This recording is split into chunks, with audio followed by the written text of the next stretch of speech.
जय गौर श्री राधा रमनो विजयते। विपिन अग्रवाल जी, आप मुझे सुन पा रहे हैं? आप सभी का निमाई पाठशाला की श्लोक कक्षा में पुनः बहुत-बहुत स्वागत है। इस रविवार की पूर्ण हफ्ता हमें प्रतीक्षा रहती है कब आप सुंदर वैष्णव जनों के मुझे दर्शन हो। और ये मेरा अति सौभाग्य है कि किसी भी रूप में आप सभी की एक तृण मात्र भी सेवा करने में अगर मैं सक्षम हूँ तो आइए अति प्रसन्नता के साथ आज की हम कक्षा में प्रवेश करते हैं। सभी अपने हाथ जोड़ लें और श्री राधा रमन देव जी के श्री चरणों का ध्यान करते हुए हम आज की कक्षा में प्रवेश करेंगे। कृष्णाय वासुदेवाय हरये परमात्मने प्रणतः क्लेशनाशाय गोविन्दाय नमो नमः। सच्चिदानन्दरूपाय विश्वोत्पत्त्यादिहेतवे तापत्रयविनाशाय श्रीकृष्णाय वयं नुमः। श्रीरामाय वयं नुमः। श्रीगौराय वयं नुमः। अहमेवासमेवाग्रे नान्यद्यत् सत्सत्परम् पश्चादहं यदेतच्च यो वशिष्येत सोऽस्म्यहम्। ऋतेऽर्थं यत् प्रतीयेत न प्रतीयेत चात्मनि तद्विद्यात्मनो मायां यथा भासो यथा तमः। यथा महन्ति भूतानि भूतेषु च वचेष्वनु प्रविष्टान्यप्रविष्टानि तथा तेषु न तेष्वहम्। एतावदेव जिज्ञासं तत्त्वजिज्ञासुनात्मनः अन्यव्यतिरेकाभ्यां यत् स्यात् सर्वत्र सर्वदा। बर्हापीडं नटवरवपुः कर्णयो कर्णिकारं बिभ्रदवास कनककपिशं वैजयन्तीं च मालां रन्ध्रान् वेणुरधरुषधया पूरयन् गोपवृन्दै वृन्दारण्यं स्वपदरमणं प्राविशद्गीतकीर्ति। वन्देऽहं श्रीगुरौ श्रीयुतपदकमलं श्रीगुरुन् वैष्णवांश्च श्रीरूपं साग्रजातं सहगण रघुनाथान् वितं तं सजीवं साद्वैतं सावधूतं परिजनसहितं कृष्ण चैतन्य देवम् श्री राधा कृष्ण पादान सहगण ललिता श्री विशाखान्वितांश्च वेदानुद्धरते जगन्ति वहते भूगोलमुद्बिभ्रते दैत्यं दारयते बलिं छलयते शत्रक्षयं कुर्वते पौलस्तं जयते हलं कलयते कारुण्यमातन्वते म्लेच्छान् मूर्छयते दशाकृतिकृते कृष्णाय तुभ्यं नमः। श्री कृष्ण चैतन्य प्रभु नित्यानंद श्री अद्वैत गदाधर श्रीवास आदि गौर भक्त वृंद वांछा कल्पतरुभ्यश्च कृपा सिंधुभ्य एव च पतितानां पावनेभ्यो वैष्णवेभ्यो नमो नमः। त्वमेव माता च पिता त्वमेव त्वमेव बन्धु च सखा त्वमेव त्वमेव विद्या द्रविणं त्वमेव त्वमेव सर्वं मम देव देव। नाम संकीर्तनं यस्य सर्वपाप प्रणाशनं प्रणामो दुःख शमनस्तं नमामि हरिं परं। नाम संकीर्तनं यस्य सर्वपाप प्रणाशनं प्रणामो दुःख शमनस्तं नमामि हरिं परं। नाम संकीर्तनं यस्य सर्वपाप प्रणाशनं प्रणामो दुःख शमनस्तं नमामि हरिं परं। हरे कृष्णा कृष्णा कृष्णा हरे हरे हरे राम राम राम हरे, हरे कृष्णा कृष्णा कृष्णा हरे हरे, हरे राम राम राम हरे हरे, हरे कृष्णा कृष्णा कृष्णा हरे हरे, हरे राम राम राम हरे हरे। श्री राधा रमण लाल की जय। वसुदेव सुतं देवं कंस चाणूरमर्दनं देवकी परमानंदं कृष्णं वंदे जगद्गुरुम्। एकं शास्त्रं देवकी पुत्र गीतम्, एको देवो देवकी पुत्र एव, एको मन्त्रस्तस्य नामानि यानि, कर्माप्येकं तस्य देवस्य सेवा। आप सभी का पुनः श्रीमद् भगवत गीता की अलौकिक कक्षा में बहुत बहुत स्वागत है। हम सभी एक संग मिलकर इस कक्षा के माध्यम से बहुत नए नए श्लोकों का उच्चारण, भाव, उनको हृदयस्थ करने का जो अभ्यास कर रहे हैं। मुझे निश्चित मालूम है श्री राधा रमण देव जी हम सभी के इस प्रयास से कहीं ना कहीं बहुत प्रसन्न हैं। उसका प्रमाण ये है कि आज पुनः हम इस रविवार सब संग मिलकर इस कक्षा में प्रवेश कर रहे हैं। आइए अब विलंबित रूप से हम अपने जो प्रथम अध्याय में प्रवेश करते हैं। सर्वप्रथम जो मंगलाचरण के 2 श्लोक हैं जिनका अभी मैंने गान किया, केवल जिनका मैं नाम लूंगी वो अपने आप को अनम्यूट करेंगे। प्रथम 2 श्लोकों के बाद प्रथम अध्याय के जितने श्लोक हैं जल्दी जल्दी हम उनको एक एक करके गान करके आज हम 12वें श्लोक की ओर अग्रसर होंगे। प्रथम अध्याय के विनम्र निवेदन है जिन्हें कहा जाए केवल वो ही अपने आप को अनम्यूट करें, बाकी म्यूट ही रखें जिससे हम अच्छे से सुन पाए। श्री वत्स जी, प्रथम श्लोक मंगलाचरण का, वसुदेव सुतम देवम। अनम्यूट करिए जी। दंडवत प्रणाम माता जी प्रणाम। वसुदेवं सुतं देवं कंस चाणूरमर्दनं देवकी परमानंदम कृष्णं वंदे जगद्गुरुम। बहुत सुंदर। वृंदा लोकवाणी जी, द्वितीय श्लोक एकम शास्त्रम। राधे श्याम मैया। राधे राधे लाली। मैया मुझे दूसरा श्लोक अभी कंठस्थ नहीं हुआ है। निशा गुप्ता जी, द्वितीय श्लोक। एकम शास्त्रम देविकी पुत्र गीतम एको देवो देवकी देवी की नहीं, देवकी। एकम शास्त्रम देवकी पुत्र गीतम। एकम शास्त्रम देवकी पुत्र गीतम एको देवो देवकी पुत्र एवः एको मंत्रस्तस्य नामानि यानि कर्माप्येकं तस्य देवस्य सेवा। बहुत सुंदर। ओम श्री परमात्मने नमः। श्रीमद् भगवद गीता अथ प्रथमोध्याय। धृतराष्ट्र उवाच। गौरांगी प्रथम श्लोक। धर्म क्षेत्रे कुरुक्षेत्रे संवेतायुयुत्सव मामका पांडवाश्चैव किमकुर्वत संजय।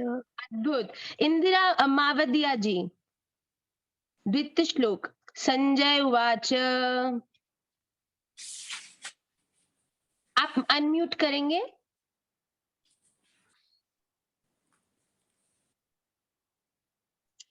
जी।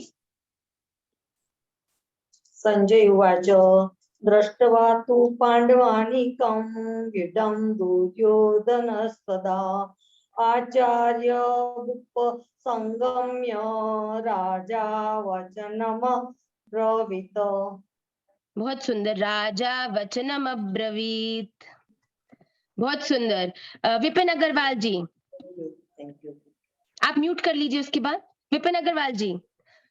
पश्यतां पांडुपुत्राणाम् आचार्यं महतीं च मूं द्वयूनां द्रुपदपुत्रेण तविशिष्येन धीमता। बहुत सुंदर। वृंदा लोकवाणी जी, अगला श्लोक। अत्र शूरा महेश्वासा भीमार्जुन समायुधि युयुधानो विराटश्च द्रुपदश्च महारथ। बहुत सुंदर उच्चारण लाली, वेरी गुड। ऐश्वर्या।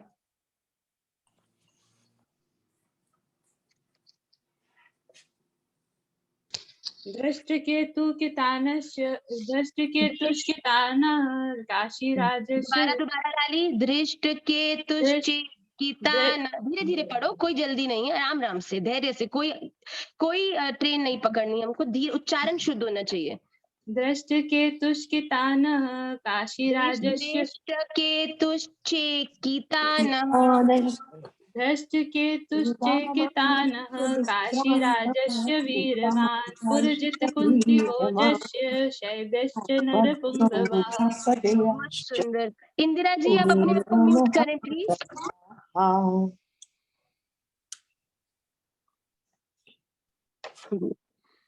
अगला श्लोक दिनेश शास्त्री जी। अस्माकं तु विशिष्टाये। एक सेकंड आप होल्ड करेंगे जरा, एक मिनट जी। दिनेश जी, आप अपने आप को अनम्यूट करें। दिनेश शास्त्री जी। हो गया जी। जी।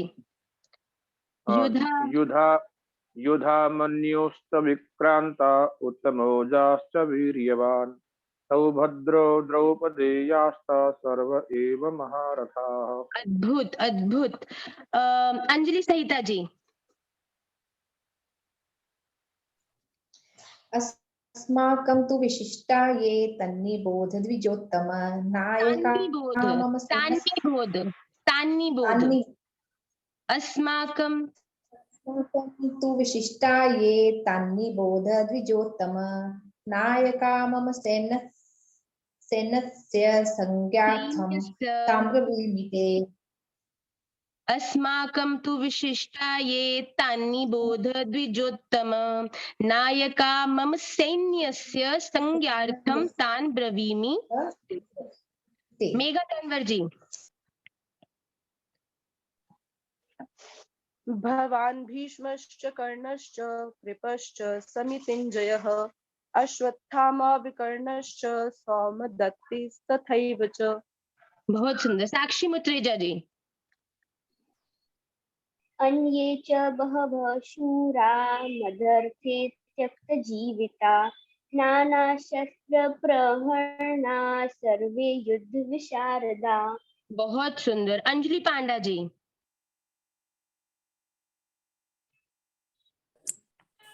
नमस्ते माता जी।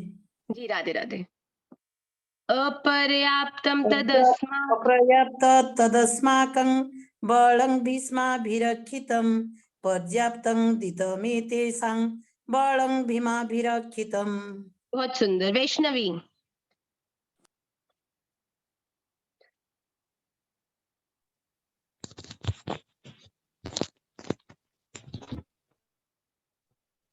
राधेश्याम। राधेश्याम। अयनेषु च सर्वेषु यथा भागमवस्थिता भीष्ममेवाभिरक्षन्तु भवन्तः सर्व एव हि। बहुत सुंदर। तो अभी तक हमने पहले 11 श्लोक हम लोगों ने कक्षा में उन्हें पढ़ के उनके उच्चारण को सुनकर उनके भाव को समझने का प्रयास किया। आइए आज हम 12वें श्लोक की ओर अग्रसर होते हैं। आप सभी की स्क्रीन पर तस्य संजनयन् हर्षं कुरु वृद्धः पितामह सिंहनादम। ये अगला वर्ड ध्यान से देखिएगा। विना जो विद्यालय का द्य होता है, द्योच्चै सिंहनादम विनद्योच्चै शंख दध्मौ प्रतापवान् तस्य संजनयन् हर्षम कुरु वृद्धः पितामह। जब दुर्योधन ने ऐसा अपनी सेना को आदेश दिया कि हर रूप से श्री भीष्म पितामह की रक्षा होनी चाहिए। ऐसे में जो कौरवों में वृद्ध सबसे श्रेष्ठ स्वयं भीष्म पितामह जी हैं, उन्होंने दुर्योधन की प्रसन्नता का ध्यान रखते हुए उच्च स्वर थे, सिंह नादम, सिंह की तरह दहाड़ते हुए, सिंह की समान गर्जना करते हुए उन्होंने शंख नादन किया, शंख बजाया। जब उन्होंने दुर्योधन का भाव सुना, उन दुर्योधन की प्रसन्नता में सहमति व्यक्त करते हुए स्वयं भीष्म पितामह ने जोर से शंख नादन किया, जैसे सिंह गरजता है इतनी जोर से उन्होंने शंख बजाया। तो आइए इस श्लोक को हम एक एक जो अक्षर है उसको ध्यान से देखकर 3 बार गान करके आगे चलेंगे। तस्य संजनयन हर्षम कुरु वृद्धः पितामह, सिंहनादं विनद्योच्चैः शंख दद्मौ प्रतापवान्। तस्य संजनयन हर्षम कुरु वृद्धः पितामह, सिंहनादं विनद्योच्चैः शंख दद्मौ प्रतापवान्। तस्य संजनयन हर्षम कुरु वृद्धः पितामह, सिंहनादं विनद्योच्चैः शंख दद्मौ प्रतापवान। भीष्म पितामह जी ने दुर्योधन की प्रसन्नता के लिए जोर से शंखनाद किया, शंख बजाया। एक आखिरी बार, तस्य संजनयन हर्षम कुरु वृद्धः पितामह, सिंहनादं विनद्योच्चैः शंख दद्मौ प्रतापवान। इस श्लोक में विनद्यो, जो द्य है, द्योच्चैः, इसको हम ध्यान से बोलेंगे। सिंहनादं विनद्योच्चैः शंख दद्मौ प्रतापवान। तो स्वयं भीष्म पितामह जी ने जोर से शंखनादन किया। उसके बाद जब स्वयं भीष्म पितामह जी ने शंख बजा दिया तो सेना के जो अन्य थे वो भी जोर जोर से दो ढोल मृदंग नगाड़े, जब सेना के जो अधिपति हैं उन्होंने शंख बजा दिया, नाद बजा दिया, तो सेना के जो बाकी अधिकारी थे उन्होंने भी जोर जोर से शंख नगाड़े ढोल मृदंग नरसिंगे आदि ऐसे ऐसे जो श्रेष्ठ वादन थे एक संग बजने लगे और संपूर्ण जो युद्ध क्षेत्र था उसमें बड़ा भयंकर ध्वनि हो गई। जब इतने सारे ढोल, इतने सारे मृदंग, इतने सारे शंख एक संग बजने लगे तो पूरा जो माहौल था वो भयंकर हो गया, खूब ध्वनिमय हो गया। तो क्या कह रहे हैं इस श्लोक में, जो 13वां श्लोक है, आइए आपकी स्क्रीन पर इसका जो लिखित है वो आएगा।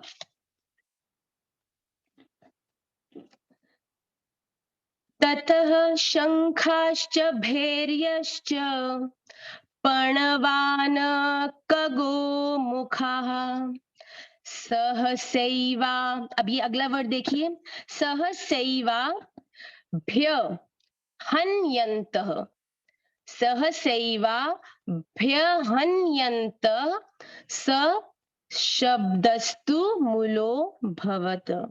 क्या कह रहे हैं कि जब स्वयं भीष्म पितामह जी ने गरज कर शंख बजाया तो जो उसके पश्चात शंख नगाड़े तथा ढोल मृदंग और नरसिंगे आदि सभी वादन एक साथ बज उठे और उनका जो एकत्रित जो उनका शब्द था वो बड़ा भयंकर हो गया, बहुत ज्यादा उसका जो स्वर था वो उच्च हो गया। तो इससे पूरा वातावरण ध्वनिमय हो गया। ततः शंखाश्च भैर्यश्च पर्णवान कगो मुखाः सहसैवाभ्यहन्यन्तः सशब्दस्तु मूलो भवतः। ततः शंखाश्च भैर्यश्च पर्णवान कगो मुखाः सहसैवाभ्यहन्यन्तः सशब्दस्तु मूलो भवत्। ततः शंखाश्च भैर्यश्च पर्णवान कगो मुखः सहसैवाभ्यहन्यन्त सशब्दस्तु मूलो भवत्। ततः शङ्खाश्च भैर्यश्च पर्णवानकगो मुखः सहसैवाभ्यहन्यन्त सशब्दस्तु मूलो भवत्। ततः शङ्खाश्च भैर्यश्च पर्णवानकगो मुखः सहसैवाभ्यहन्यन्त सशब्दस्तु मूलो भवत्। एक आखिरी बार, ततः शङ्खाश्च भैर्यश्च पर्णवानकगो मुखः सहसैवाभ्यहन्यन्त सशब्दस्तु मूलो भवत्। बहुत ज्यादा स्वर भयंकर हो गया, क्योंकि एक शब्द युद्ध, एक संग युद्ध भूमि में शंख नगाड़े ढोल मृदंग एक संग बजने लगे और जो उनका मिलित स्वर था वो बहुत तीव्र हो गया, भयंकर हो गया। उसके बाद इसके अनंतर सफेद घोड़ों से युक्त उत्तम रथ में बैठे हुए श्री कृष्ण महाराज और अर्जुन ने भी अलौकिक शंख बजाए। कौरवों ने, जब कौरवों की तरफ से स्वयं भीष्म पितामह जी ने शंख बजाया, तत्पश्चात कौरवों की सेना के जो बाकी सेनापति थे उन्होंने जोर जोर से ढोल मृदंग बजाने प्रारंभ कर दिए। उस समय पांडवों की सेना में जो श्रेष्ठ, जो सबसे आगे विराजमान थे, स्वयं श्री कृष्ण और अर्जुन, उन्होंने भी उस भयंकर ध्वनि को देखकर पांडवों की ओर से शंखनादन को प्रारंभ किया। आज के जो श्लोक है वो उस युद्ध भूमि में युद्ध से पूर्व होने वाला जो पूरा माहौल है, वातावरण है, उसको व्यक्त करता है। किस प्रकार दोनों सेनाएं युद्ध करने में अपनी स्वीकृति जताते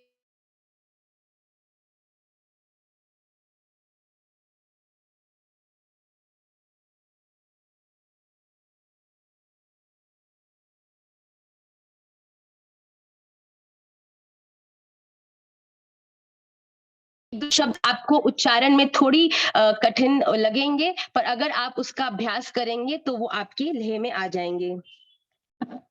ततः, अब अगला शब्द जो है उसे ध्यान से देखिएगा। इसको हम संधि विच्छेद करके आपको मैं गा रही हूँ, जिससे आपको इससे उच्चारण करने में सहजता होगी। ततः श्वेतैर हयैर्युक्ते, ततः श्वेतैर्हयैर्युक्ते महती स्यन्दने स्थितौ माधवः पांडवश्चैव दिव्यौ शंखौ प्रदद्मतु। जब दूसरी ओर से भयंकर जो नाद है वो आने लगा, तब माधव स्वयं भगवान श्री कृष्ण, जो कि श्वेतैर हयैर युक्ते, जो किस पर विराजमान है? श्वेत, सफेद रंग के घोड़ों से युक्त जो उत्तम रथ में विराजमान है, जो स्वयं भगवान श्री कृष्ण जो सारथी हैं, किसके? सफेद रंग के घोड़ों से युक्त जो रथ है, जिसमें आगे श्री कृष्ण बैठे हैं और पीछे स्वयं अर्जुन बैठे हैं। उस उत्तम रथ पे विराजमान स्वयं भगवान श्री कृष्ण और अर्जुन ने भी दिव्यौ शंखौ प्रदद्मतु, बहुत दिव्य उत्तम अलौकिक शंख बजाए।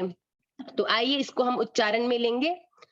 ततः श्वेतैर्हयैर्युक्ते, ततः श्वेतैर्हयैर्युक्ते महती स्यन्दने स्थितौ माधवः पांडवश्चैव दिव्यौ शंखौ प्रदद्मतु।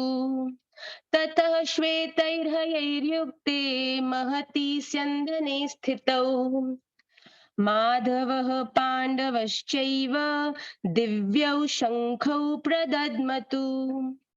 इसके बाद जो सफेद घोड़ों से युक्त रथ में बैठे श्री कृष्ण और अर्जुन है, उन्होंने भी शंख बजाए। एक बार और इसका हम उच्चारण उठाएंगे।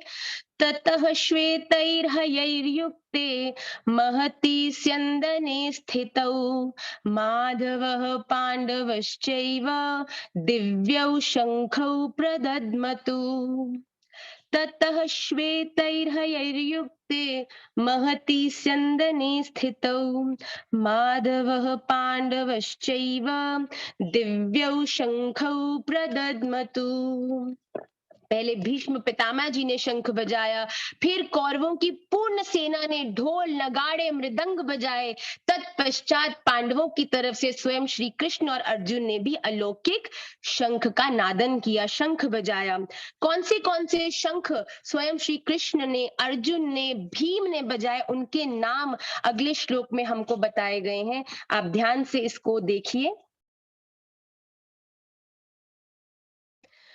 पांचजन्यम ऋषिकेशो देवदत्तं धनंजयः पौंड्रम दध्मौ महाशंख भीमकर्मावृकोदरः।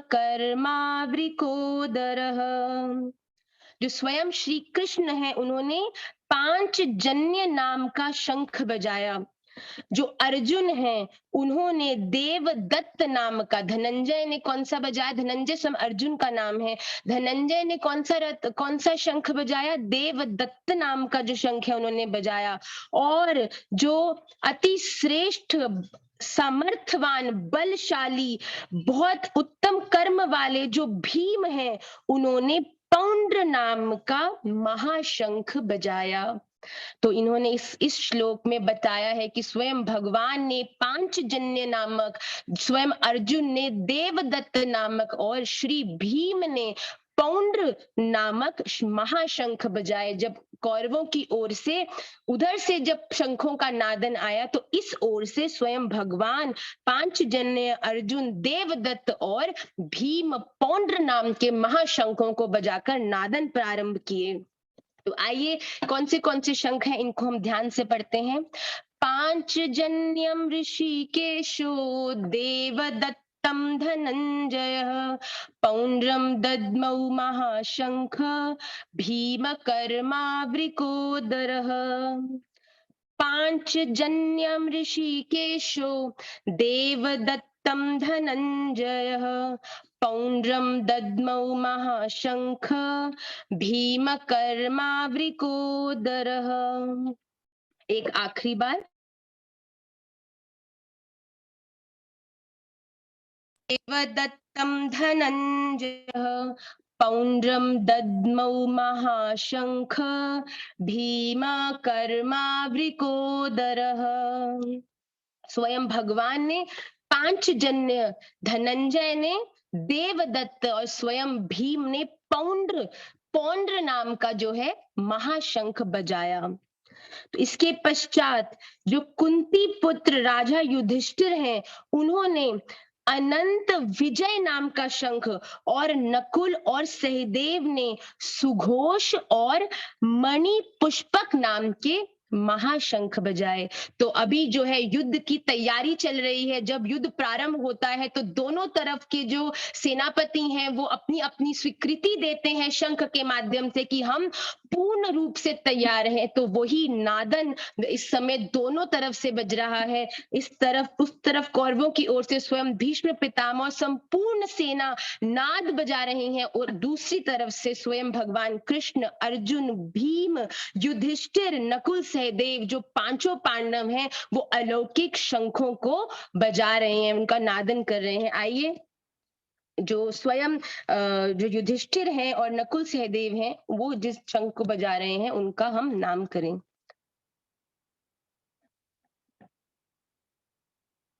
अनंत विजयम राजा कुंती पुत्रो युधिष्ठिरः नकुलः सहदेवश्च सुघोष मणि पुष्पकौ।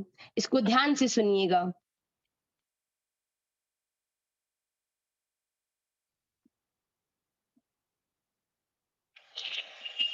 अनंत विजयं राजा कुंती पुत्रो युधिष्ठिरः नकुलः सहदेवश्च सुघोषमणिपुष्पकौ।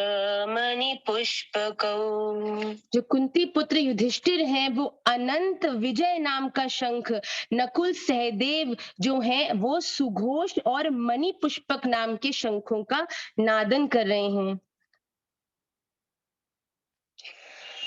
अनंत विजयं राजा अनंत विजयं राजा कुंती पुत्रो युधिष्ठिरः नकुलः सहदेवश्च सुघोषमणिपुष्पकौ। अनंत विजयं राजा, अनंत विजय नाम का जो शंख है वो स्वयं युधिष्ठिर बजा रहे हैं, नकुल सहदेव सुघोष और मणि पुष्पक को बजा रहे हैं।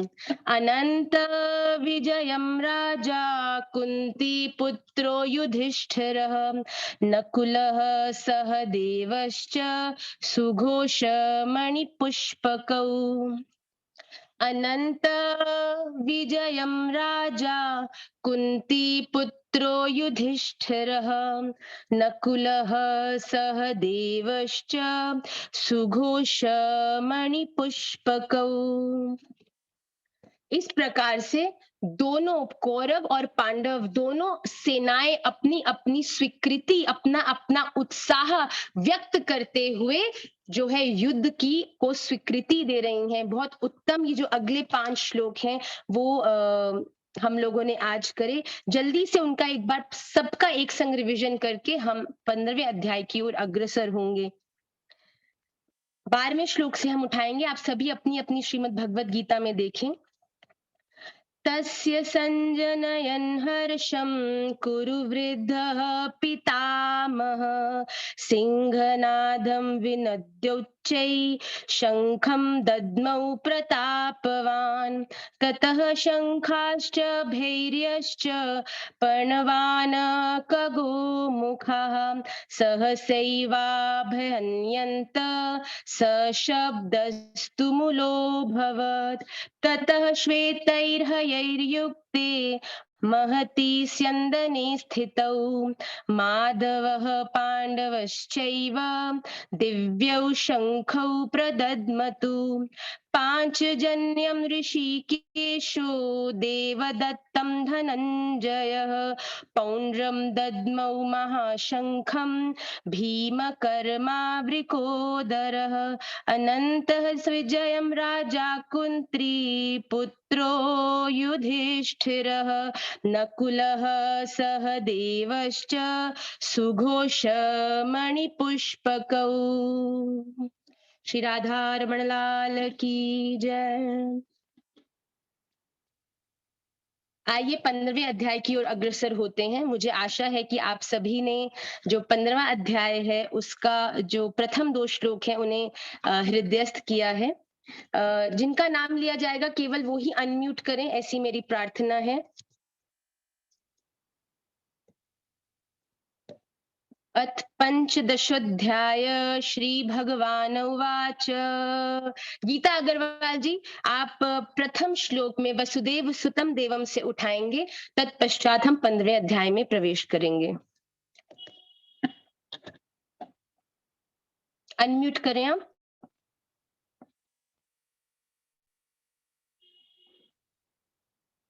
संयम आप करिए। वसुदेव सुतम देवम। वसुदेव सुतं देवं कंसचारूढमर्दनं देवकी चाणूरमर्दनं वसुदेव सुतं देवं कंसचारूढमर्दनं देवकी परमानंदम कृष्णं वंदे जगद्गुरुम। आदि खट्टर जी आप माता जी हैं, शायद लाला का नाम होगा ये। एकम शास्त्रम।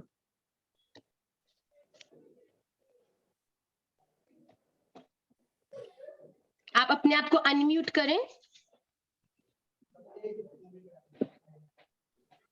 एकम शास्त्रम देवकी पुत्र गीतम एको देवो देवकी पुत्रम एव एको पुत्रो देवकी पुत्र एव, पुत्रम नहीं, एको पुत्रो एको देवो देवकी पुत्र एव एको मंत्रस्तस्य नमानि यानि कर्माप्येकं तस्य देवस्य सेवा। धनंजय रिपीट, एकम शास्त्रम। आप सब अनम्यूट करें प्लीज। तस्य शाखा गुण प्रवृत्त। धनंजय आप फिर से अनम्यूट करें। एकम शास्त्रम देवकी पुत्र गीतम एको देवो देवकी पुत्र एव एको मंत्रस्तस्य नामानि यानि कर्माप्येकम तस्य देवस्य सेवा। बहुत सुंदर बेटा, वेरी गुड।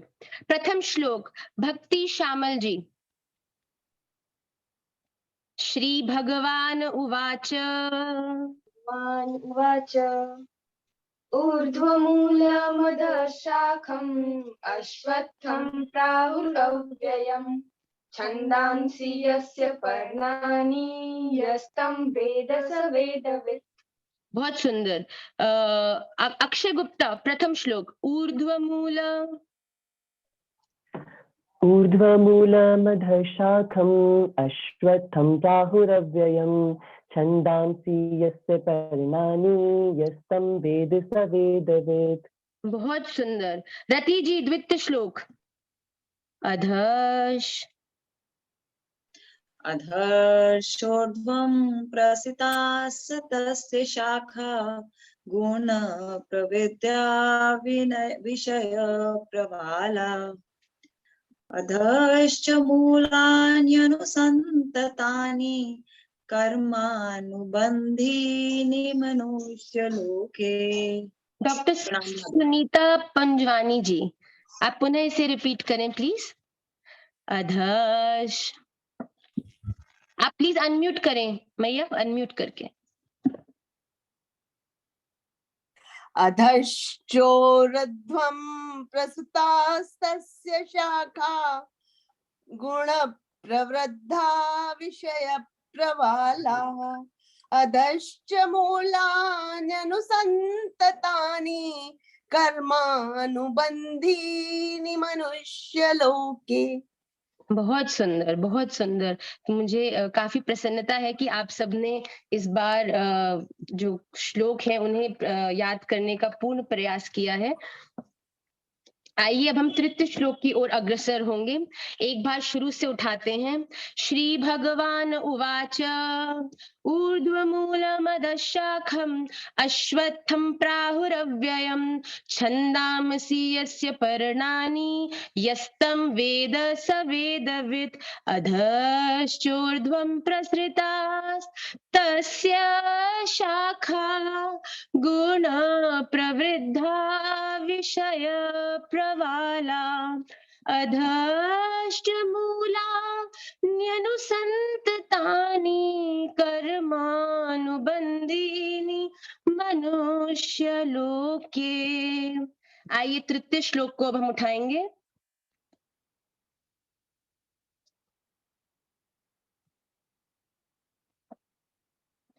न रूपमस्येह तथोपलभ्यते नान्तो न चादिर् न च सम्प्रतिष्ठा अश्वत्थमेनं सुविरूढमूलम् असङ्गशस्त्रेण दृढेन छेत्वा। न रूपमस्येह तथोपलभ्यते नान्तो न चादिर न च सम्प्रतिष्ठा। अगर आप अपने आसपास अपने बगीचे में किसी भी सामान्य वृक्ष का दर्शन करते हैं तो आप हम सभी ये जानते हैं कि एक सामान्य जो वृक्ष होता है उसकी जो जड़ें हैं नीचे की ओर होती हैं और जो उसकी शाखाएं हैं वो चारों ओर व्याप्त होती हैं। हर दिशा में उनकी जो शाखाएं हैं वो उगती हैं, ग्रो करती हैं। पर जो ये अप्राकृतिक संसार अविनाशी वृक्ष है, जो संसार चक्र को व्यक्त करता है, ये अविनाशी वृक्ष का अनुभव करना बड़ा असंभव है, बड़ा, क्योंकि ये जो वृक्ष जैसा दिखता है, एक वृक्ष की जो जड़ें होती हैं उसका आधार मिट्टी है, पर ये जो वृक्ष है ये अविनाशी है, इसका ना कोई प्रारंभ है, ना कोई अंत है, ना कोई शुरुआत है, ना कोई स्थान है जहाँ पे ये खत्म होता है। और हमने प्रथम श्लोक में किया ऊर्ध्व मूलम अधशाखम अश्वत्थम प्राहुरव्ययम, कि ये ऐसा पीपल का वृक्ष है जिसकी जड़ें ऊपर हैं और शाखाएं नीचे हैं। तो ऐसा पेड़ जिसका कोई आधार ही नहीं है। एक सामान्य वृक्ष क्या होता है, जिसका आधार मिट्टी होती है, धरती होती है, पर ये ऐसा अप्राकृतिक वृक्ष है, आध्यात्मिक वृक्ष है जिसकी कोई आधार ही नहीं है। तो इस ऐसे में श्री भगवान क्या कहते हैं कि हम लोग इस अप्राकृतिक वृक्ष को समझने में असमर्थ है, क्योंकि ये जो वृक्ष है ये अविनाशी है, इसका कोई प्रारंभ या विश्राम नहीं है। पर हम इसको समझने में कब सामर्थ्यवान होते हैं, हम इस पेड़ को किस रूप में इसको काट कर इससे मुक्त होकर श्री ठाकुर जी के चरणों में जा सकते हैं। इसमें स्वयं भगवान एक ही उसका उपाय बताते हैं कि अगर हम इस संसार के प्रति हमारी होने वाली जो भी अटैचमेंट्स हैं, अब बहुत ध्यान से सुनिएगा, ये बहुत मिसकंसीव्ड श्लोक है, क्योंकि बहुत लोग जीवन में अटैचमेंट को नीरसता से भी जोड़ लेते हैं। इसमें भगवान कहते हैं कि हमारे जीवन में अगर हम इस संसार के प्रति होने वाले लोभ, मोह, अटैचमेंट्स, डिजायर्स, इन सभी को त्याग करने में संभव है, अगर हम इन सक्षम है, अगर हम तीनों जो गुण है प्रकृति के, इनका त्याग करने में सक्षम है, सत्व गुण, रज गुण और तामसिक गुण, इन सभी को त्याग करने, राजसिक तामसिक गुणों का तो त्याग होना ही चाहिए, पर वो वैष्णव जन जो सात्विक निष्काम जो कार्य करते हैं उसका भी जो त्याग करने में संभव होते हैं, वो जो जन है वो इस संसार वृक्ष को का अनुभव करने में सक्षम हो सकते हैं, अगर वो डिटैचमेंट, असंगता का संग लेते हैं। असंग शस्त्रेण दृढ़ेन छित्त्वा, कि हम इस जो अप्राकृतिक आध्यात्मिक वृक्ष है इसको समझने के तभी केपेबल होते हैं। अगर आपको एग्जांपल दूं कि अगर किसी 10वीं पास छात्र को मैं MBBS की कोई ऐसी पुस्तक दूं जिसका प्रवेश उसको अभी तक है ही नहीं, तो वो उसको समझने में इनकेपेबल होगा। तो हम भी जब तक इस संसार में अटैच्ड है अपने लोभों के कारण, मोह के कारण, बच्चों में, चीजों में, वस्तुओं में, डिजायर्स में, जब तक इनके प्रति आसक्ति बनी रहेगी तब तक स्वयं इस वृक्ष को, इस स्वयं भगवान के अविनाशी वृक्ष को समझने में हम असमर्थ होंगे। एक पॉइंट इसमें कहा गया है असंगता। अब इसमें बहुत लोग इस चीज को इस भाव में लेते हैं कि असंगता मतलब इस संसार को छोड़ दो। ऐसा भगवान कभी नहीं कहते। स्वयं भगवान ने ही हमने इस संसार में भेजा है, तो इस संसार में असंगता का, यहाँ डिटैचमेंट का क्या अर्थ है कि इस जीवन में आपको स्वयं भगवान ने जिस भी रूप में, जिस भी रोल में भेजा है, उस रोल को पूर्ण सत्यता से निभाओ, पर अपनी पूर्ण श्रद्धा स्वयं ठाकुर जी के चरणों में रखो। कई लोग कहते हैं हम किसी के भी लिए रोएंगे नहीं, हम किसी, चाहे आंतरिक भाव आपका कैसा भी हो, ये नीरसता होती है। अगर रोना आता है तो निश्चित रोइए। अगर आपके कोई ऐसी दुर्घटना घटी जिस कारण आपको इस प्रकार का भाव आता है कि आप रोना चाहते हैं, तो इसमें कोई हानि नहीं है कि आप नहीं रो। अगर आप नहीं रोते तो आप नीरस है, और नीरस लोगों को ठाकुर जी की जो रसात्मक परमेश्वर है उसकी प्राप्ति कभी नहीं हो सकती। पर डिटैचमेंट का यहाँ क्या अर्थ है? रोना आ रहा है, रो लो, पर जितना रोना आवश्यक है उतना ही रो। पर हम मनुष्य जन क्या करते हैं कि हम रोने की बात को पकड़ लेते हैं और आजीवन उन्हीं के बारे में सोच सोच के रोते रहते हैं। तो ये है डिटैचमेंट, कि अगर आपके जीवन में कोई परिस्थिति है उस क्षण उसे भोग कर वहीं उसका त्याग करो, उसको अपने संग लेके ना चला जाए, क्योंकि अगर संग लेकर अपनी अटैचमेंट्स को चलते जाओगे तो आपको इस संसार चक्र से मुक्त होना, क्योंकि फिर आप कर्म बंधन में बंधते जाओगे। और जैसा कि हमने पिछले श्लोक में किया था कि अधश्चोर्ध्वं प्रसितास्तस्य शाखा गुण प्रवृद्धा विषय प्रवाला अधश्च मूलान्यनुसंततानि कर्मानुबंधीनी मनुष्य लोके। अगर हम अपनी अटैचमेंट्स में बढ़ते जाएंगे तो कर्मों के अनुसार इस मनुष्य लोक का जो संसार चक्र है इसमें इनकी जड़ें हमको और नीचे खींच खींच कर अपने आप में बांधती रहेंगी। और ये शाखाएं जो इस वृक्ष की हैं ये विभिन्न योनियां हैं और हम नहीं जानते इसके बाद क्या हमारे जीवन में किस योनि में किस रूप में हमें पुनः यहाँ आना पड़े। तो ये एक उत्तम मौका है कि हम इस भाव को श्रवण करके इसको ग्रहण करके ये सत्य बात मान ले कि इस अप्राकृतिक अविनाशी वृक्ष का जो स्वरूप है इसको इस प्राकृतिक संसार में देखना असंभव है, क्योंकि इस वृक्ष का कोई आधार नहीं है। ये मिट्टी में बुआ हुआ कोई प्राकृतिक वृक्ष नहीं है जिसकी जड़ें नीचे हैं और जो शाखाएं हैं वो ऊपर है। ये अविनाशी संसार चक्र का जो वृक्ष है ये कहाँ से प्रारंभ होता है, ना जाने कौन सी योनि प्रथम में प्रवेश किया है, ना जाने कौन सी पे विश्राम होगा, ये हम नहीं जानते। पर हम ये निश्चित रूप से जानते हैं कि हम इस प्राकृतिक अविनाशी वृक्ष को समझने में संभव हो सकते हैं जब हम जीवन में होने वाले मोह, लोभ, जो अटैचमेंट्स है, डिजायर्स है, इनको अपने डिटैचमेंट असंगता से इनको हम अपने जीवन से हटा दें।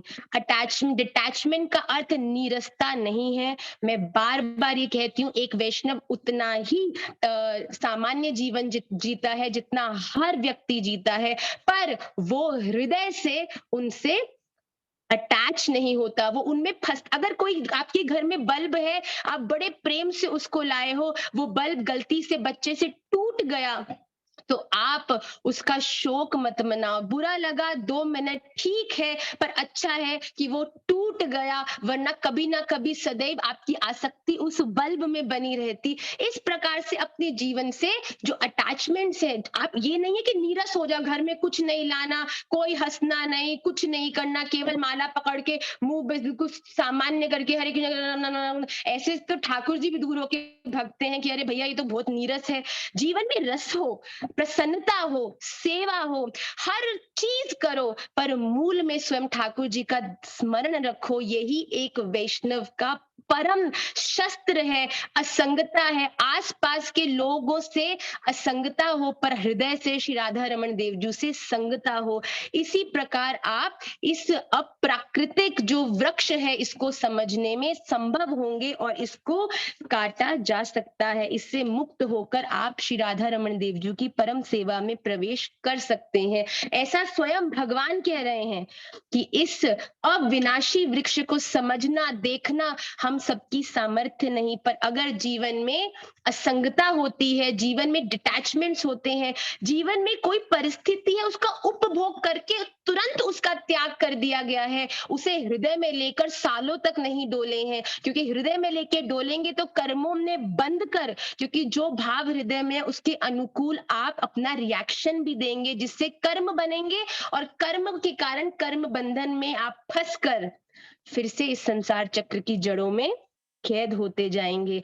तो अपने आप को असंगता प्रदान करें कि जीवन में हम डिटैच्ड हैं, जीवन में जो भी आसपास आपके ठाकुर जी ने व्यवस्था जमाई है, इस व्यवस्था को पूर्ण रूप से निभाते हुए, पर हृदय से ठाकुर जी हम आपके ही हैं। मैं एक पत्नी हूँ, पत्नित्व होने का हर धर्म निभाऊंगी, पर हृदय से मैं केवल आपके चरणों की सेविका हूँ।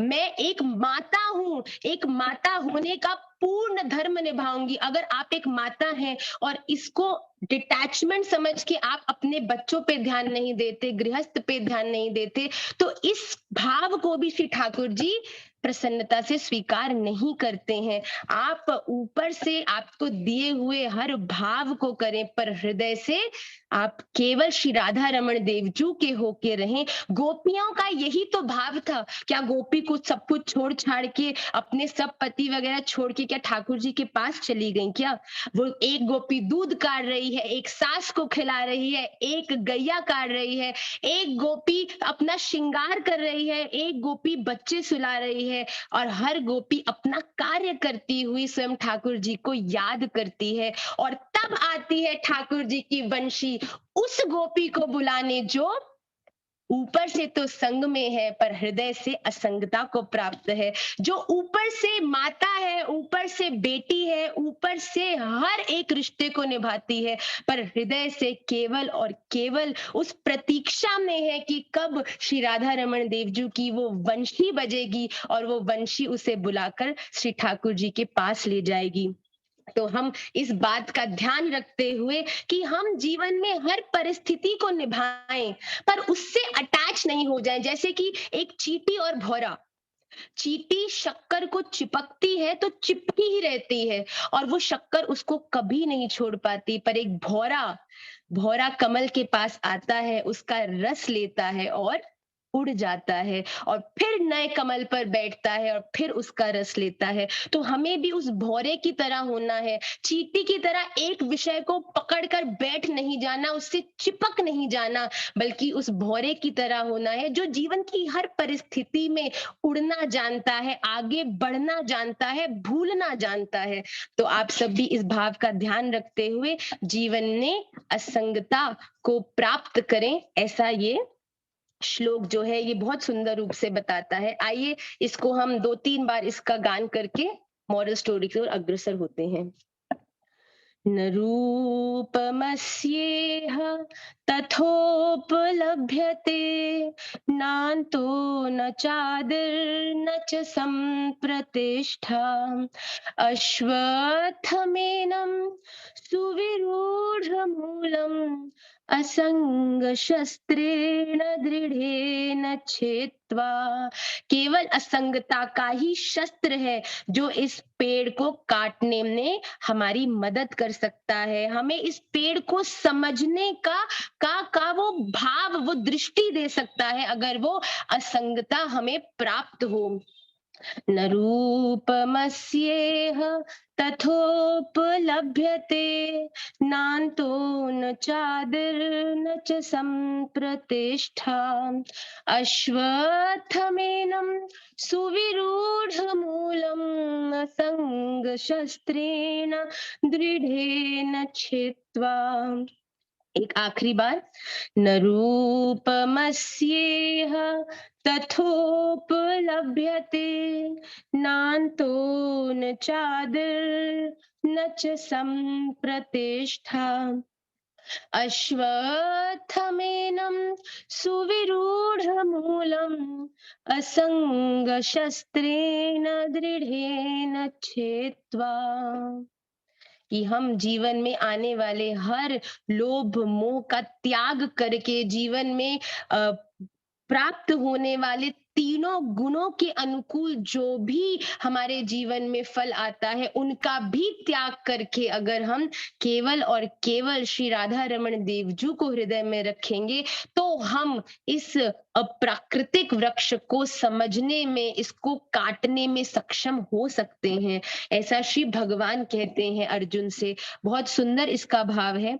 तो मेरा प्रार्थना है कि आप सभी जो ये प्रथम 3 श्लोक हैं इनको हृदयस्थ करेंगे और पुनः हम लोग अगली कक्षा में चतुर्थ श्लोक की ओर अग्रसर होंगे। आइए जल्दी से एक छोटी सी मॉरल स्टोरी जो कि बहुत अनिवार्य है, जिसके भाव को हम सभी अपने जीवन में उतारें। तो एक बार एक राजा अपने मंत्री से पूछता है, जिज्ञासा करता है, अरे मंत्री ये बताओ कि अविद्या क्या है? अविद्या क्या है?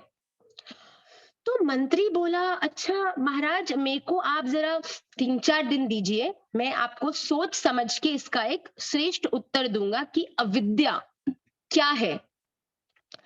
तो वो मंत्री छुट्टी चला जाता है। छुट्टी जाते ही सबसे पहले उस नगर का जो सबसे अच्छा जूता बनाने वाला होता है, कॉबलर, उसके पास जाता है और उसको कहता है, मैं चाहता हूं कि तुम मुझे एक जोड़ी स्वर्ण जड़ित, उसमें बहुत बड़े बड़े सुंदर सुंदर रत्न लगे हों, ऐसी 2 जूतियां बना के दो। तो वो जो मोची होता है वो कहते हैं, अरे महाराज, इस प्रकार का जूता किस किस साइज का होना चाहिए, कैसा होना चाहिए? तो एक बहुत बिल्कुल सोने की तार से जड़ा हुआ, रेशम से मोती जड़े हुए, रूबीज, जेम्स, पर्ल्स, जो जो अपने ज्वेलर हैं वो सब इस भाव को समझ रहे हो कितना कीमती वो जूता होगा। वो इस प्रकार से एक जोड़ी जूता उस मंत्री ने बनवाया। अब उस जो कॉबलर था, जो जूते वाला था, उसको वो जूता बनाने में 3 दिन लगे। और तीसरे दिन जब जूता उसे प्राप्त हुआ तो जो मंत्री था उसने उस जूते वाले को कहा कि अगर तूने किसी को बताया कि तूने ये जूता बनाया है तो तुझे मैं मृत्यु दंड दिलवाऊंगा राजा से। मैं राजा का मुख्यमंत्री हूं और तू जानता है मेरी पहुंच है, तूने किसी को कुछ नहीं बताना कि तूने मेरे लिए जूता बनाया। तो उस मोची ने कहा, मैं प्रण लेता हूं, मैं किसी को नहीं बताऊंगा। अब उस मंत्री ने क्या किया, अगले दिन वो जो जूता था वो एक मंदिर के बाहर उसको फेंक दिया, जूते का एक पैर। अब पुजारी जी सुबह सुबह मंगला आरती करके बाहर निकले और देखा स्वर्ण जड़ित एक जूता पड़ा है। इतना सुंदर जूता उसने अपने जीवन में नहीं देखा था। वो जूता देख के उनके आश्चर्य की सीमा नहीं रही और सोचने लगे कि ये तो बिल्कुल ऐसा जूता है जैसे स्वयं भगवान ही धारण करते होंगे, ये मनुष्य के धारण करने वाला जूता ही नहीं है। ये देखकर उसके हैरान हो गया, उसकी आश्चर्य की सीमा नहीं रही और उसने उस जूते को सबको, जो मंगला के बाद जितने भी दर्शनार्थी थे, सबको दिखाना शुरू किया। अरे देखो कितना सुंदर जूता है, कितना महंगा, कितने सुंदर इसमें जो पत्थर है वो लगे हैं, ये निश्चित भगवान का जूता होगा। सुबह जब रात्रि में ठाकुर जी जब गोपियों के संग आनंद करके लौटे होंगे, जल्दी जल्दी में एक जूता बाहर ही रह गया होगा और पक्का ये ठाकुर जी का ही जूता है, ठाकुर जी का ही जूता है। ये कर कर धीरे धीरे जो बात है पूरे शहर में फैल गई कि आज मंदिर के बाहर ठाकुर जी जल्दी जल्दी में अधीरता में छुपने के मारे एक जूता बाहर छोड़ा है। और क्यों नहीं छोड़ सकते, ठाकुर जी ने कितने भक्तों के साथ विभिन्न लीलाएं करी हैं, तो निश्चित ऐसा हो सकता है। अब ये धीरे धीरे बात पूरे शहर में फैल गई और फैलते फैलते फैलते फैलते पहुंची राजा जी के पास। अब राजा को पता चला भगवान का जूता है। तुरंत कहा कि सेना वालों को कहा कि जाओ वो जूता यहाँ मेरे सामने प्रस्तुत करो। अब वो गए, पुजारी जी को साथ लाए, जूता उनको दिखाया। राजा ने उस जूते को देखा, अद्भुत अद्वितीय जूता, वाह वाह, उसको चूमने लगा, सर पर रखने लगा, उसको हृदय से लगा लिया। निश्चित ये जूता स्वयं भगवान का ही है, इस जूते की पूजा होनी चाहिए। इस प्रकार कहकर उन्होंने कहा कि हमारे महल में एक कक्ष बनाया जाए जिसमें प्रतिदिन जाकर पुजारी इस जूते की पूजा करेंगे, स्वयं भगवान का जूता है। पूरे राजमहल में हल्ला हो गया, भगवान का जूता, भगवान का जूता। अगले दिन सुबह जो मंत्री जी हैं वो पुनः राजमहल में प्रस्तुत हुए, बिल्कुल मुंह लटका हुआ, रोनी सी शक्ल बना के आए राजा के पास। महाराज प्रणाम करता हूँ। राजा बोलते, अरे मंत्री, तू इतना उदास क्यों है? तू इतने दिन की छुट्टी बाद आया है, तू तो प्रसन्न होना चाहिए, मुझसे मिलेगा, तू इतना उदास क्यों खड़ा है? तो कहता, अरे राजा साहब क्या बताऊं, मेरे पुश्तैनी दादा के परदादा के जूते की जोड़ी थी जो हमारे पूरे खानदान की एक लौती, जो कहते हैं एंसेस्ट्रल प्रॉपर्टी थी, जो हम हर जनरेशन बहुत ध्यान से संभाल के रखते हैं। कुछ कल रात्रि पता नहीं क्या हुआ, कुछ चोर मेरे घर में घुसे 2 दिन पहले और एक जूता उठाकर ले गए। अब मेरे पूरे खानदान वाले मुझे बहुत डांटते हैं, मेरा हृदय बहुत कष्ट में है कि वो जूता कहाँ गया, चोर कहाँ ले गए। मैंने बहुत ढूंढा पर वो जूता जूता मिलता नहीं है, मैं बहुत परेशान हूँ, बहुत रोना सा हूँ। तो ऐसा करके राजा का माथा खटका। राजा ने कहा, अच्छा तू दूसरा जूता लाया है क्या? तो मंत्री ने कहा, हाँ हाँ, दूसरा जूता तो अब मैं संगी लेके चल रहा हूँ कि मैं आपको भी बताऊंगा कि आपकी तरफ से कोई उसको ढूंढ पाए तो मैं बहुत ज्यादा उसके लिए धन्यवाद व्यक्त करूंगा। तो राजा ने जैसे ही जूता महाराज के दर्शन किए, राजा को इतनी ग्लानि हुई, इतनी ग्लानि हुई, इतनी शर्म आई कि वो देखकर हैरान हो गया कि ये वो ही दूसरा जूता है जिसके एक पैर को स्वयं राजा ने भगवान का जूता कहकर मंदिर जैसे स्थान पर जाके रखकर उसकी पूजा करने की आज्ञा दी।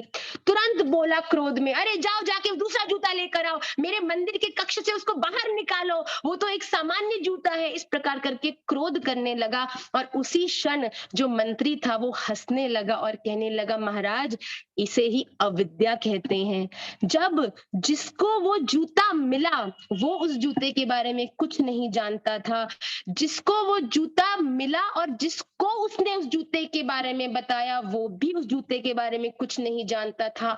आप जो राजा हैं, जिसको वो जूता प्राप्त हुआ वो भी उस जूते के बारे में कुछ नहीं जानता था, पर एक ने जो दूसरे से कहा, दूसरे ने जो तीसरे से कहा, वो ही प्रत्यक्ष साक्षी मान के आपने उस जूते को, एक सामान्य जूते को, अपने राजगृह में इतना बड़ा स्थान दे दिया। आपने मुझसे जिज्ञासा करी थी अविद्या क्या है? महाराज यही अविद्या है कि हम किसी की भी बात सुनकर, किसी अन्य की परिस्थिति को ना जानकर अपने आप से उनके बारे में औरों के द्वारा सुने शब्दों के कारण निर्णय बना लेते हैं। जीवन में ये केवल व्यक्ति विशेष नहीं है, ये हमारी हर वस्तु, व्यक्ति, इमोशन, रिलेशन, हर चीज को लेके हम अपने जीवन में जो भी निर्णय लेते हैं वो औरों के द्वारा लिए गए निर्णयों पर आधारित होता है। हम कभी भी एक क्षण नहीं लगाते किसी भी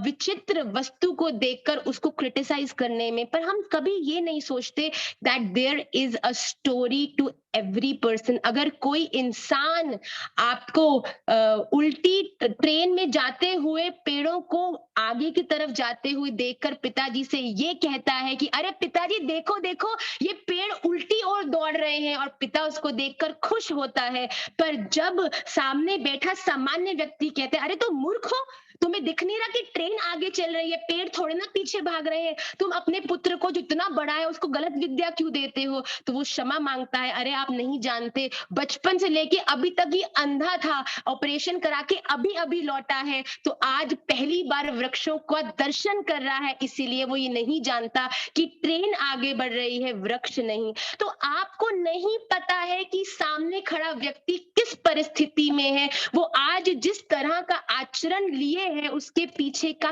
क्या रहस्य है। इसीलिए एक सत्य वैष्णव वो ही है जो किसी को भी देखकर, केवल उसके आउटलुक को देखकर और दूसरों के द्वारा उसके प्रति कही बातों को मानकर किसी के बारे में निर्णय कभी नहीं बनाएगा। वो अपनी विजडम से, अपने विवेक से हर चीज का अवलोकन करता है। इसलिए महाराज श्री बहुत सुंदर बात कहते हैं, ये मैं बार बार दोहराती हूँ, अ वैष्णव नेवर रिएक्ट्स, अ वैष्णव ऑलवेज रिस्पॉन्ड्स। एक वैष्णव कभी भी किसी परिस्थिति में आता है तो तुरंत उसके बारे में अपनी प्रतिक्रिया नहीं देता। 2 क्षण ठहरो, 2 क्षण सोचो ऐसा क्यों, और शायद ये 2 क्षण ही आपको आपके जीवन में होने वाले एक बहुत बड़े अपराध से बचा सकते हैं। क्योंकि ठाकुर जी भी हर चीज को माफ कर सकते हैं, पर अपने भक्त वैष्णव की निंदा, अपने भक्त वैष्णव का हृदय कोई दुखाए,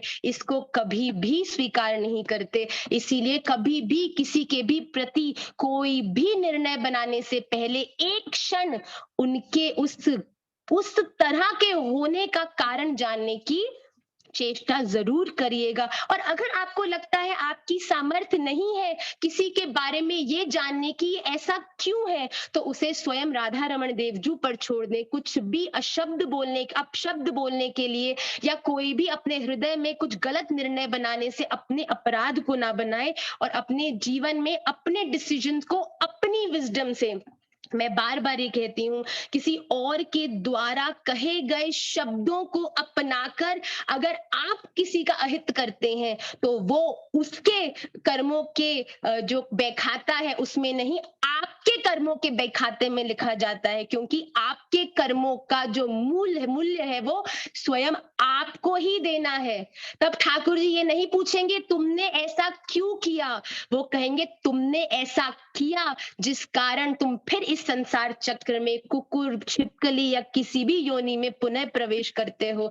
तो इसीलिए अपने जीवन में किसी के बारे में भी गलत मत सोचें, क्योंकि हम सबकी सत्य बोलती हूँ, ये सामर्थ्य ही नहीं है कि किसी के बारे में उनके हृदय से जान सकें कि वो कौन है, स्वयं भगवान है या भगवान के उच्च कोटि के कोई भक्त हैं जो बाहर से दिखते नहीं। और सत्य बताती हूँ, जो स्वयं ठाकुर जी के असली भक्त होते हैं वो बाहर से पहचानने में बहुत कर्रे होते हैं। स्वयं पुंडरीक विद्यानिधि जी को देख लीजिए, जो बैठे हैं सिंहासन पर एक श्लोक सुनते ही पूरा नीचे उतरकर जोर जोर से अश्रुनिपात करते हैं। तो अपने जीवन में अविद्या का त्याग कर अपने जीवन में स्वयं के निर्णय लीजिए अपने विवेक से, जिससे कि बाद में जो भी उसका फल होगा उसको आप पूर्ण रूप से स्वीकार करें। ऐसी मेरी आप सबसे प्रार्थना है कि अपने विवेक का इस्तेमाल करें और किसी के भी बारे में गलत नहीं बोलें, चाहे आपको प्रतीत होता हो कि वो गलत है। आप स्वयं अगर खुद उसका निर्णय करेंगे तो आपके कर्मों में बनेगा। पर अगर राधा रमन देव जी के चरणों में समर्पित कर देंगे कि ठाकुर जी ये मुझे समझ नहीं आती, ये मुझे समझ नहीं आता, आपके दिमाग से मैं आपसे प्रेम करती हूँ, मैं आपकी हूँ, आप जो इसके योग्य सत्य सच ठीक समझे उसे आप संपन्न करें। जब ऐसा करते हैं ना, जब निर्भर हो जाते हैं, फिर ठाकुर को आना ही पड़ता है। जब हम कहते हैं कि हमारी समझ से बाहर है, आप ही करो, तो जब निर्भरता हो जाती है तब ठाकुर जी अपनी तरह से निर्णय लेते हैं जीवन के हमारे। और यही हमारे जीवन का एकमात्र लक्ष्य है कि स्वयं ठाकुर जी ही हमारे रथ के भी सारथी हो जाएं, और जैसे अर्जुन को सही मार्ग दिखाया है, हमें भी उस सही मार्ग को दिखाकर अपने चरणों तक पहुंचवा दें। आप सभी का खूब मंगल हो, और मुझे आशा है कि आज की कक्षा से हम एक ये मॉरल जरूर लेकर जाएं कि जीवन में किसी को भी देखकर, किसी की भी मूर्खता, किसी की भी विचित्रता, किसी का भी कुछ भी देखकर आप अपने आप को अपराधी ना बना के उसके बारे में कुछ अहित नहीं करें, क्योंकि every person has a story, and trust me, if you will get to know the story, you will be very very embarrassed that how you could think like that. तो जीवन में रिएक्ट नहीं करें, समय लेकर रिस्पॉन्ड करें। ये बहुत बड़ी धुरी है, ये जीवन में अभ्यास से उतरती है।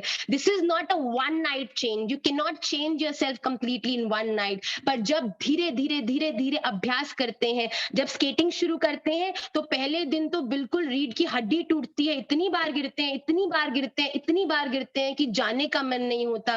पर जब माता पिता प्रोत्साहन देते हैं, रेलिंग पकड़ पकड़ के चलते हैं चलते हैं चलते हैं, और फिर एक दिन ऐसा आता है कि रोड रेस क्या, रिंक रेस क्या, हर रेस में उत्तम तरीके से दौड़ना जानते हैं। केवल अभ्यास से ही ये संभव है। तो जीवन में इस चीज का अभ्यास करें कि कुछ गलत नहीं बोलना, कंट्रोल योरसेल्फ, नहीं बोलूंगी नहीं बोलूंगी नहीं बोलूंगी, वहां से चले जाओ। अपने मुख से कुछ भी अपशब्द नहीं निकालें, कुछ भी गलत नहीं बोलें, उसको अंदर रखें, ठाकुर जी को निर्णय लेने दें। इस प्रकार खूब इस चीज का अभ्यास करेंगे तो ठाकुर जी की दृष्टि में और सुंदर होते जाएंगे, और सुंदर बनना ही हमारा एकमात्र लक्ष्य है। कि तभी जब सुंदर बनेंगे तो आज गाने का मन है, इतीदम अद्भुतम स्तवम निशम्य भानु नंदिनी करोतु संततम जनम कृपा कटाक्ष भाजनम भवे तदैव संचित त्रिरूप कर्मनाशनम लभे तदा व्रजेंद्र सूनु मंडल प्रवेशनम। उस मंडल में प्रवेश तभी मिलेगा जब कृपा होगी, और कृपा तभी होगी जब कृपा लेने योग्य हम बनेंगे, अपना अभ्यास करेंगे। तो आप सब उसका ध्यान रखें। पुनः अगले रविवार हम कक्षा में मिलेंगे with another motivational story and the next shlokas of Shrimad Bhagavad Gita. आप सभी के चरणों में बारंबार दंडवत प्रणाम। प्रणाम करके इस कक्षा को मैं विश्राम करती हूँ। श्री राधा रमन लाल की जय।